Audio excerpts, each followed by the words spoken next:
Welcome dear रॉकर्ट्स, कैसे हैं आप सभी। आपको पता है, बहुत ढूंढने के बाद एक ऐसी मूवी लेकर आ गया हूं जिसको देखने के बाद मैंने सोचा कि आपको भी पक्का दिखानी है, चाहे कुछ भी हो जाए। आपको बता दूं कि ना, एक फेमस बुक है जिसके 2 वॉल्यूम्स पब्लिश हो चुके हैं और तीसरा वॉल्यूम जल्द ही पब्लिश होने जा रहा है। लेकिन इस थर्ड वॉल्यूम को कई भाषाओं में पब्लिश करने के इरादे से वो 9 ट्रांसलेटर्स को हायर करते हैं। एंड क्योंकि ये बहुत ही खास बुक होती है और रिलीज होने से पहले ये कहीं लीक ना हो जाए, इसलिए उन ट्रांसलेटर्स को एक सीक्रेट बंकर में रखा जाता है। उस बंकर के अंदर ना तो कोई फोन यूज किया जा सकता है और ना ही इंटरनेट। बाहर की दुनिया से मानो उनका कनेक्शन पूरी तरह से कट हो जाता है और 2 महीने के लिए इन्हें इस तरह यहाँ पर रहकर इस बुक को अलग अलग भाषाओं में ट्रांसलेट करना है। लेकिन यहाँ आने के बाद उन ट्रांसलेटर्स को जो शॉक पे शॉक लगता है, वही इस मूवी की शॉकिंग कहानी है। क्या वो ट्रांसलेटर्स यहाँ से बच पाए और आखिर में क्या हुआ, ये जानने के लिए आइए देखते हैं 2019 में रिलीज हुई ये सुपर फ्रेंच मिस्ट्री थ्रिलर जिसका नाम है द ट्रांसलेटर्स। तो मूवी की शुरुआत में एक पब्लिशिंग कंपनी के सीईओ एरिक को दिखाते हैं, जो एक बड़े बुक फेयर में अनाउंस करता है कि देखिए,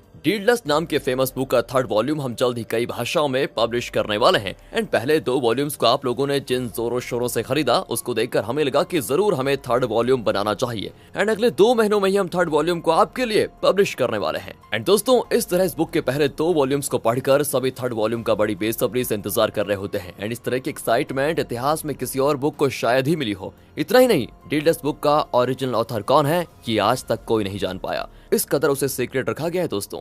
तो चलिए जरा आपको इंट्रोडक्शन करा देते हैं। डीडलेस को ट्रांसलेट करने के लिए अलग अलग देशों से प्रोफेशनल ट्रांसलेटर्स को बुलाया जाता है। तो सबसे पहले ये देखिए, ये है पोर्टुगीज ट्रांसलेटर टेल्मा और ये है डेनमार्क की ट्रांसलेटर हेलन। वो अपने पति और बच्चों से विदा लेती है कि मैं जल्द ही आ जाऊंगी, काम खत्म करके, तब तक के लिए अपना ख्याल रखना। अगला है एक टीनेज ट्रांसलेटर जिसका नाम है एलेक्स, जो कि इंग्लैंड में रहता है। और ये है जर्मन ट्रांसलेटर इंग्रिड, ये स्पेनिश ट्रांसलेटर जेवियर। अगला है इटालियन ट्रांसलेटर डेरियो और उसके बाद है ग्रीक ट्रांसलेटर कैंड्रिनोज। और आखिर में अपने चाइनीज भाई यानी कि चैन यानी कि चाइनीज ट्रांसलेटर। और रशियन बताना तो भूल ही गया, रशियन ट्रांसलेटर है कैथरीना। तो ये सारे प्रोफेशनल ट्रांसलेटर्स फ्रांस आते हैं जहां इन्हें ट्रांसलेशन का काम करना है। उसके बाद उनको एक बड़े मेंशन में ले जाया जाता है जहां वो बहुत ही पीसफुली अपना काम कर सकेंगे। एंट्रेंस पर ही उनके मोबाइल्स ले लिए जाते हैं। ये जगह किसी राजमहल से कम नहीं लगती दोस्तों।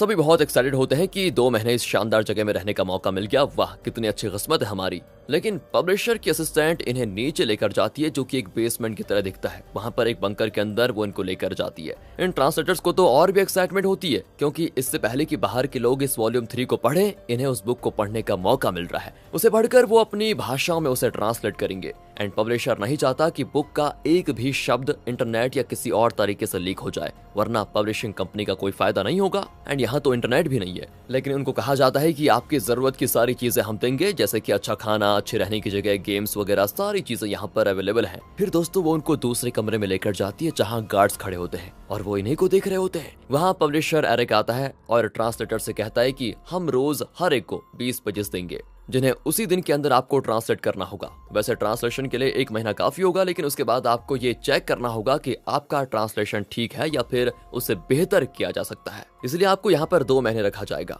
और इस दौरान आपको ध्यान रखना है कि एक छोटी सी भी गलती ना हो जाए। अगर इस बुक का कोई भी पार्ट लीक हुआ तो बस समझिए आपका करियर खत्म हो जाएगा, ऊपर से जेल की सजा वो तो पक्की है। इस तरह की सख्त कंडीशंस बताकर एरिक उनको डरा भी देता है। लेकिन कहा, ट्रांसलेटर्स तो यहाँ पर अपना काम करने आए हैं, तो काम करके ही जाएंगे। उनका कोई गलत इरादा नहीं होता और वो तुरंत अपने काम पे लग जाते हैं। कैथरीना तो बुक का पहला पेज पढ़कर इतनी इमोशनल हो जाती है कि उसकी आंखों से आंसू निकल आते हैं। इतना अच्छा होता है इस बुक का नरेशन स्टाइल। सभी अपनी अपनी भाषा में पहले 20 पेजेस ट्रांसलेट कर लेते हैं। तभी वहां पर एरिक एक सूटकेस लेकर आता है जिसके अंदर बुक का ओरिजिनल स्क्रिप्ट है। उसके अलावा कुछ देशों के फ्लैग्स के साथ पेन ड्राइव्स होते हैं। एक को निकालकर वो कंप्यूटर से कनेक्ट करके निकाल देता है। तब डेरियो कहता है कि मुझे इस बुक के ऑथर से मिलना है। एरिक भी कहता है कि ऑथर का नाम है ऑस्कर, लेकिन वो कहाँ है, औरत है या आदमी, इसके बारे में कोई पता नहीं लगा सकता। तब एलेक्स कहता है कि अरे, हम उनकी बुक ट्रांसलेट कर रहे हैं तो हमें उनसे मिलवाने में क्या अर्ज है। एरिक कहता है कि ऑस्कर अपनी आइडेंटिटी रिवील नहीं करना चाहता और किसी से मिलना भी नहीं चाहता, इसलिए इस बात को तो छोड़ दो कि उनसे मिलना है। अगले सीन में दोस्तों आ जाइए, कैथरीना एरिक के कमरे में वेट कर रही होती है। शायद लगता है कुछ पूछने आई हुई है,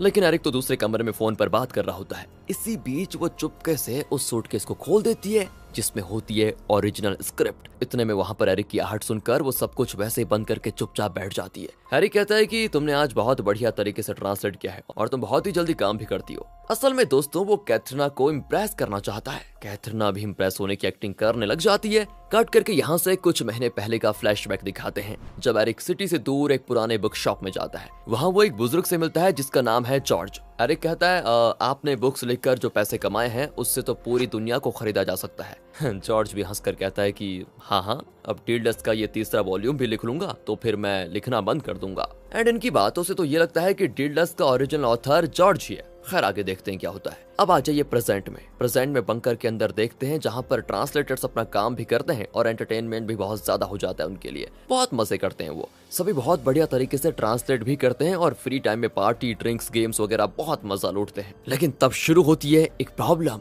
एरिक को आता है एक मैसेज जिसको देखकर उसके गुस्से का ठिकाना नहीं होता। वो तुरंत सारे ट्रांसलेटर्स को बुलाकर उन्हें बुरी तरह डांटता है। दरअसल डीडलस्ट के वॉल्यूम 3 के 10 पेजेस इंटरनेट पर पब्लिश हो चुके थे और जिसने भी ये मैसेज किया था वो डिमांड कर रहा था कि मुझे 5 मिलियन यूरोस दे दो, वरना मैं बुक के अगले 100 पेजेस एक ही दिन में पब्लिश कर दूंगा। अब एरिक गुस्से में कहता है कि तुम्हारे अलावा किसी ने बुक का ओरिजिनल स्क्रिप्ट नहीं देखा और मुझे पता है कि तुम में से किसी एक ने इसे लीक किया है। चुपचाप बता दो किसका काम है वो। अब दोस्तों इतनी सीरियस बात हो रही थी कि तभी एक ट्रांसलेटर हंस पड़ता है कि अब बताओ, ये बुक तो लीक हो चुकी है, मतलब इसे अब कोई नहीं खरीदेगा। हो गया ना नुकसान। एरिक को उसको देखकर इतना गुस्सा आता है ना कि वो अपने गार्ड से कहकर उस ट्रांसलेटर को पीटने लग जाता है। तब जाकर बाकी ट्रांसलेटर्स घबरा जाते हैं कि ये लोग तो हाथ उठा रहे हैं हम पर। एरिक सबको धमकाता है कि अगर किसी ने अपनी गलती नहीं मानी तो सजा सबको मिलेगी, कहकर वो चला जाता है। उसके बाद गार्ड्स हर एक कमरा चेक करते हैं और सारी चीजें इधर से उधर कर देते हैं। कुछ ट्रांसलेटर्स के साथ वो वायलेंट भी हो जाते हैं। एंड जब वो हेलन के कमरे में चेक करते हैं तो तकिए के नीचे एक स्क्रिप्ट होता है। फिर वो उसको एरिक के हवाले कर देते हैं। एरिक पूछता है ये क्या है। हेलन बताती है कि ये तो मेरा अपना नोवेल है जिसे मैं 8 साल से लिख रही हूँ। वो कहती है कि राइटिंग मेरा पैशन है, लेकिन शादी के बाद बच्चे होते रहे और मैं इस पर फोकस नहीं कर पाई। एक पल के लिए भी मैं आराम से लिख नहीं पाती थी, इसलिए मैंने सोचा कि यहाँ डीडलस्ट को ट्रांसलेट करके जब मुझे वक्त मिलेगा तो मैं चैन से इसको लिख पाऊंगी। लेकिन एरिक उसको पढ़कर कहता है ये तो बहुत ही लो क्वालिटी की राइटिंग है, इसमें वक्त बर्बाद करने के बजाय तुम्हें हमारी बुक पर ध्यान देना चाहिए, लेकिन हाँ तुम्हें सजा तो जरूर मिलेगी, कहकर वो उन सारे पेजेस को आग में डाल देता है। हेलन बर्दाश्त नहीं कर पाती कि उसकी 8 साल की मेहनत आग में जल गई। एंड अब अगले सीन में सारे ट्रांसलेटर्स डिस्कस करते हैं कि हम सभी प्रोफेशनल ट्रांसलेटर्स हैं, ऐसे में कौन पेजेस को लीक कर सकता है, कुछ समझ में नहीं आ रहा। शैन कहता है कि जरूर किसी ने अपना फोन यहाँ पर छुपा रखा होगा, उसी के जरिए ये लीक हुआ है। अब सब एक ट्रांसलेटर को देखने लग जाते हैं जिसके हाथ पर पट्टी बंधी हुई है। वो भी कहता है कि अरे मुझे ऐसा क्यों देख रहे हैं सब, यहाँ आने से पहले मेरा एक्सीडेंट हुआ था जिस वजह से मुझे पट्टी लगी है। पर दोस्तों कोई उस पर विश्वास नहीं करता और जबरदस्ती उसकी पट्टी खोलने लग जाते हैं। सोचते हैं कि कहीं इसके अंदर इसने मोबाइल तो नहीं छुपा के रखा हुआ है, लेकिन यार उसमें सच में चोट लगी होती है, कोई मोबाइल नहीं होता उसके पास। यहाँ पर एलेक्स परेशान हो जाता है क्योंकि गार्ड्स ने उसके कमरे का बुरा हाल करके रखा था। तब कैथरीना वहाँ पर आती है। वो कहती है मुझे तुम पर शक है, तुम पक्का कुछ गड़बड़ कर रहे हो, तुम असल में एक प्रोफेशनल ट्रांसलेटर हो ही नहीं,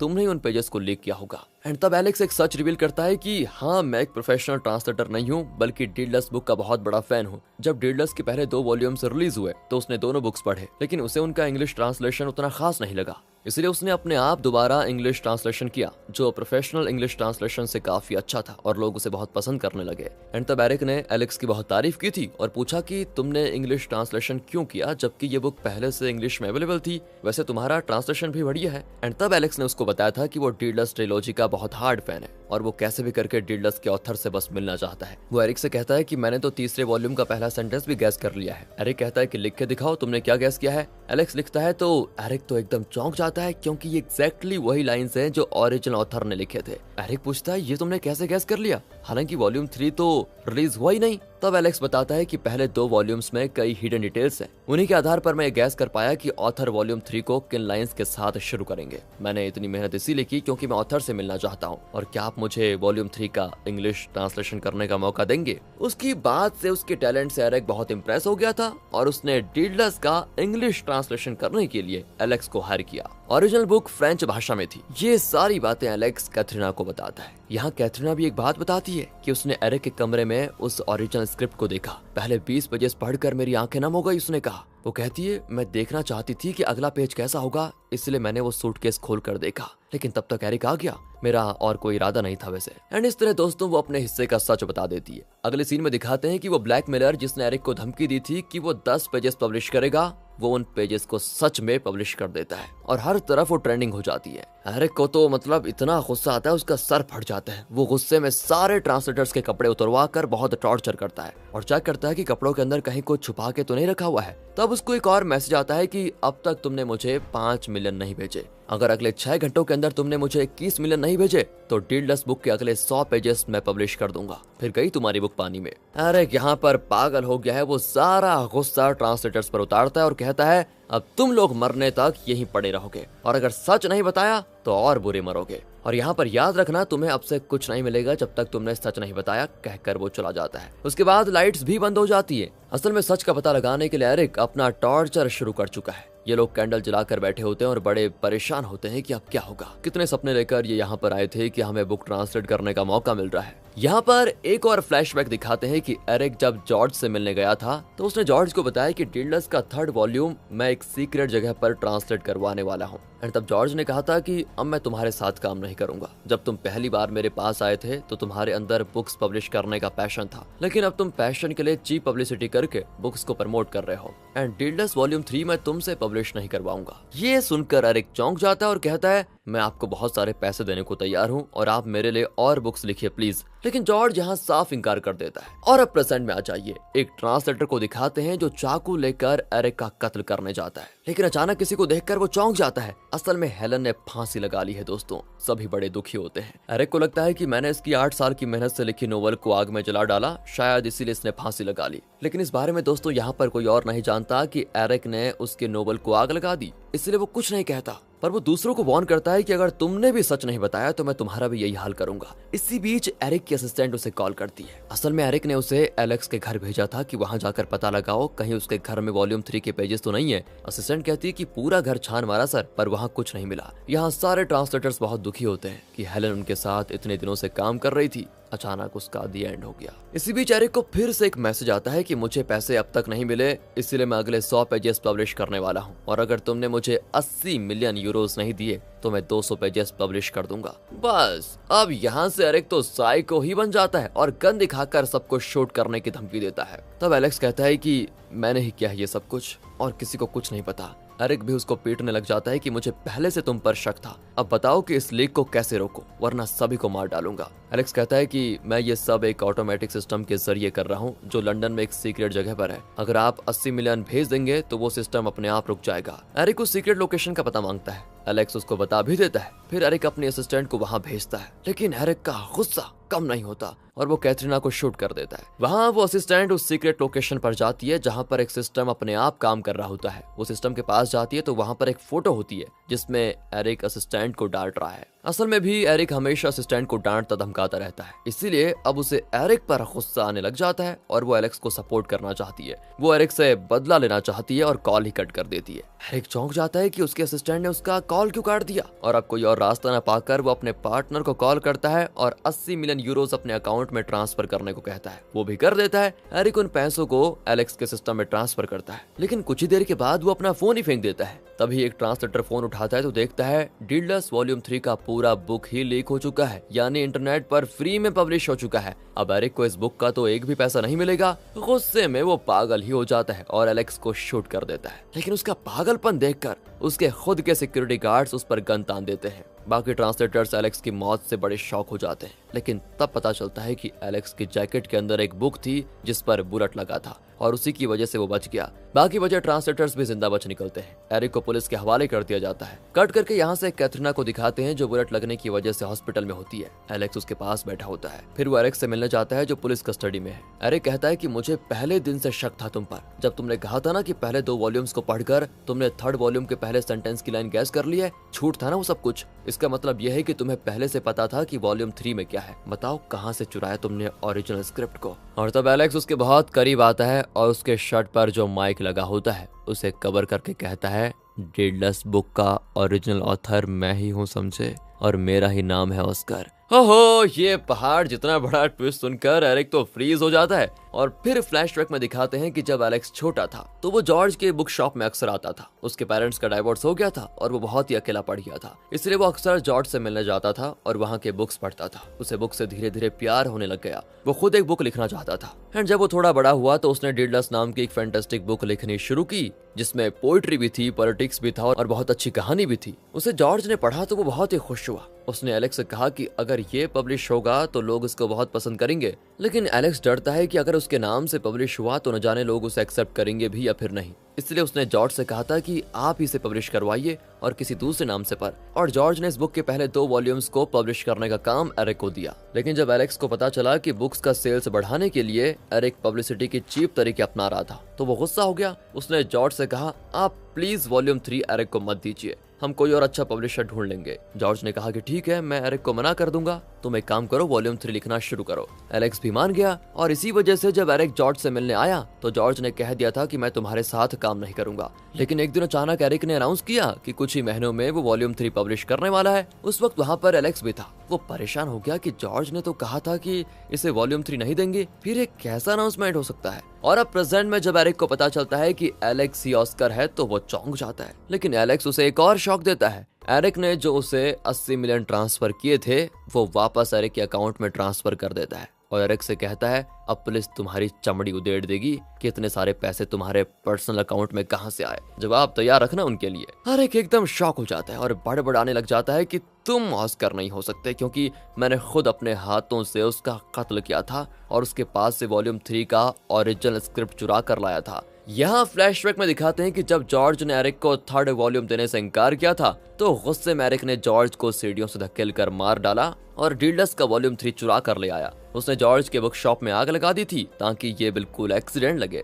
उसके बाद ही उसने बुक फेयर में अनाउंस किया था कि कुछ महीनों में वो डीडलस का वॉल्यूम 3 पब्लिश करेगा। इस तरह एरिक अपने मुंह से कबूल कर लेता है कि उसने चोरी की और जॉर्ज का कत्ल भी किया। बाहर से पुलिस भी इनकी बातें सुन रही होती है, लेकिन उन्हें एलेक्स की बात नहीं सुनाई देती क्योंकि जब वो बात कर रहा था ना तो उसने माइक को कवर कर दिया था। पुलिस फिर एरिक को पकड़ कर लेकर जाती है क्योंकि उसके खिलाफ अब सॉलिड एविडेंस मिल चुका है। यहाँ तब एलेक्स को चैन आता है, इसलिए नहीं कि उसका बुक हिट हुआ बल्कि इसलिए कि जिस जॉर्ज को वो अपना दादाजी मानता था, उनसे बहुत प्यार करता था, उनके कातिल से उसने बदला ले लिया है। और इसी के साथ दोस्तों ये मूवी यहाँ पर खत्म होती है। कैसी लगी आपको ये अलग मूवी, कमेंट करके बता दीजिए यार प्लीज। मिलते अगली वीडियो में, ध्यान रखेगा अपना and finally thanks for watching.